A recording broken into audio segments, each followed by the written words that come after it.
nag-Facebook ako, may isang friend na nag-send sa akin ng link na sasagutan daw yon. Tapos, binasa ko yung page ng Chuchi na, ayun nga po, ang dami nilang natutulungang scholar, tapos mga ibang tao, ganun po. Ano kasi, yung asawa ko kasi, dialysis patient siya. So, parang marunong na ko yung mag-injection sa kanya. Tapos yun, parang sabi ko, gusto kong mag-aral ng caregiving. Kasi parang may experience na ako, gano'n. Nung na-diagnose yung asawa ko, as in, zero talaga kami. Wala na kaming kasi hindi na siya nakakapagtrabaho, hindi na rin niya kaya. Ako, sa bahay lang. Siyempre, hindi ko kayang i-provide yung mga pangangailangan nila ng mga anak ko. Tapos magdadialysis pa. Sobrang hirap nun. Tapos wala talaga, as in zero. Wala kaming halos mapagkunan para panusto sa gamutan niya, ganon. Tapos ngayon, ngayong caregiver na ako na ngayon ang tumataguyod sa kanila. Lahat ng pangangailangan namin, ako lahat talaga gumagastos sa gamot. Yan. Sa akin, sobrang laking tulong. Siyempre, nawalan ng trabaho yung asawa ko. Tapos nung nakapag-aral, nagkaroon ng trabaho. Yun, ako na yung sumasagot sa lahat.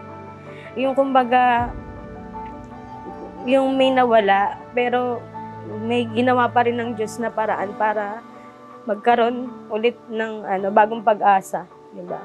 Yung ganun. Sobrang salamat talaga sa Chuchi kasi napag-aral kami ng libre, mag-aaral ka na lang, libre yung pagkain mo, pamasahe, tapos yung tuition, lahat.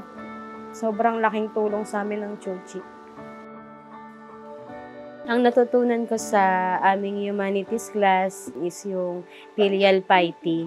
Nai-apply ko siya sa buhay ko, sa magulang ko, sa asawa ko, maging sa aking pasyente.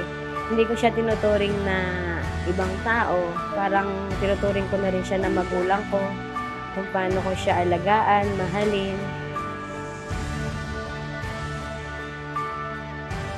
Ano kasi si Venus, mga na rin more than a year na rin dito sa akin. Sabi sa'yo, magaling mag-alaga yan para nag-aalaga ng bata Ituloy lang niya yung kanyang ginagawa, pati sa pag-aasikaso. Yung one thing na makikita mo, meron siyang sariling drive, pagtatrabaho. Pasalamat sa pag-aalaga mo, sa pagtingin mo, sa paghanap ng mga makakain natin.